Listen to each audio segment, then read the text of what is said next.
Life is exactly what you tell yourself it is, and your mind believes in whatever you tell it. So make sure every day you tell it that you're smart, you're capable, you're courageous. On our today's focus, come to think of it, the depth of consciousness within me brings me both suffering and insight. Is it a curse or is it a blessing? Let's dive right into it. One time, David was fleeing from his enemy, and he was just resting at the place of his hideout. And we are finding him and seeing him lost in memories of what God had done in his life.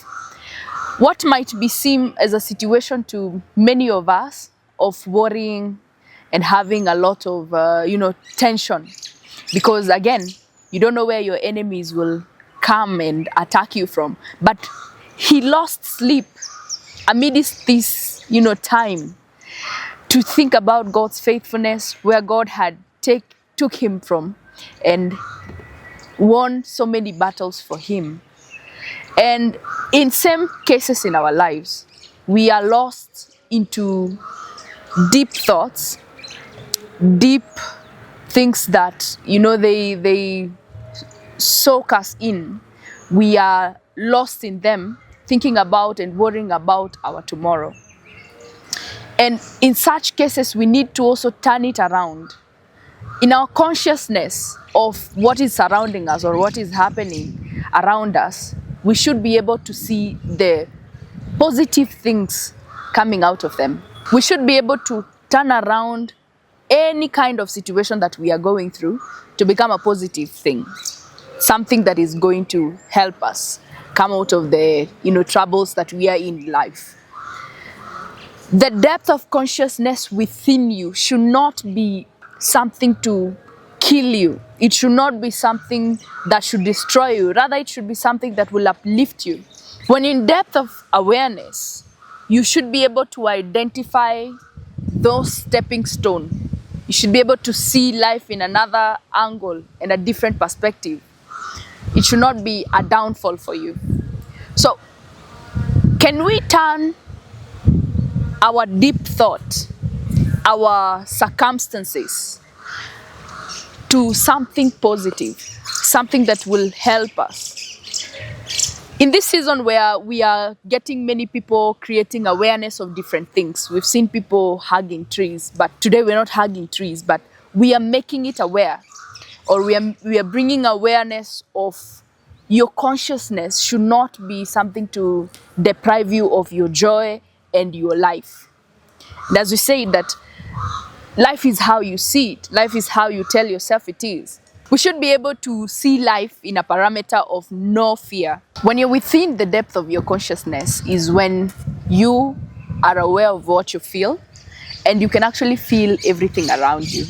And one powerful thing you get out of this is discernment.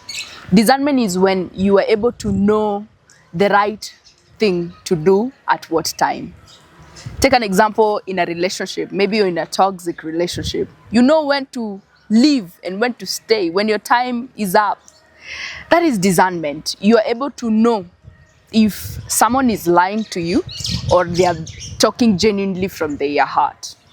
And discernment is a powerful tool in life, because you will be able to know which way, which route to take in whatever situation in your life. So when you have that consciousness within you, it's something positive. When you feel everything, it's not supposed to just make you feel pain in every situation, but let it turn out to be something different, something positive, a good outcome that can help you. So when you take this perspective and apply it in your life, you will be able to know everything, and you'll be able to understand the season that you are in and take advantage of every opportunity that you get. Now, in a spiritual perspective about the depth of consciousness that we should be aware of in our life, think about the story of Daniel.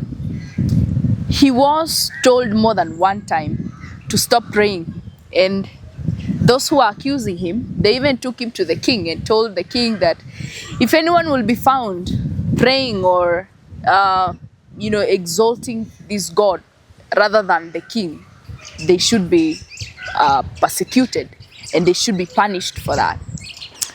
Instead of Daniel quitting to or discontinuing what he was doing, he did what he knew best, and that was still continue to pray, because he was conscious. He knew, he was aware that his power does not just come from any other places. Again, Shadrach, Meshach, and Abednego, even when they were told that the furnace was going to be added more fire, they still didn't bow down to the gods that were raised for the people to bow down to. Look at what happened. They even went around and said that if he even does not save us from this one, we are still not bowing down. So Shadrach, Meshach, and Abednego, they were aware of the circumstances or the circumstance that surrounded them, but still they knew they couldn't bow down to the gods. Let's wrap up with the story of Job. When the wife provoked him to curse this god, he couldn't bring himself to do that because he knew, he was aware, his conscience was alive that we can't do that. The God who clothed me. And he even went ahead and said, naked I came and naked I will go. So he knew he had nothing and he could not turn away from God. So when you are aware and your depth of consciousness within you is alive spiritually, there are things, there are growth, there are levels that you will reach even in life that you never thought of. And you will even prevent yourself from doing some things in your life because your consciousness will not allow you. That's the powerful tool even in your spiritual journey and walk with God, that you need to have that depth of consciousness within you of what God can do and who you are in Christ Jesus in your life. Is it a curse or is it a blessing? And when does it become a curse? When you're too conscious when you're too aware of your consciousness is when it kills your ability and slows down the ability of you making decision. When you start, slowing down on doing things and making things happen immediately. You also suffer from things that brings you guilt, telling you, why did you do it? I told you not to do it. You shouldn't have done it this way. So much guilt within you that it starts slowing you down and pulling you back, isolating yourself when you're killing yourself with a lot of thinking and depression. What you need to do, you need to know when to talk to someone, where, and the right people. Because as we said, discernment is very important. You might take your problem to someone and instead of helping you, they might make you suffer even more. So you need to know who are you talking to, when, and how are they going to help you. The other thing that you need to do, you need to regulate how you think, regulate how far your mind can go. Don't go too far with your mind. Even when you're aware of the things that are happening around you, you should not go beyond what you can be able to do. So don't allow your mind to go far from where you can be able to get hold of them. So try as much to find things that are going to keep you busy, distract you, and things that can bring out the best in you. Too much of something can be poisonous. And when you're too aware of your consciousness, it may pull you back from your life. The things that you once enjoyed, the life that you once appreciated, things that once upon a time thrilled you, no longer thrills you. You go away from the face of the people and company of your friends. This in turn can rob you of your peace and your joy, and you stop living where you're stagnant, not moving forward. not looking forward for what can turn out to be something amazing in your life. So you need to know when this happens, you get help. You talk to someone before it gets out of hand.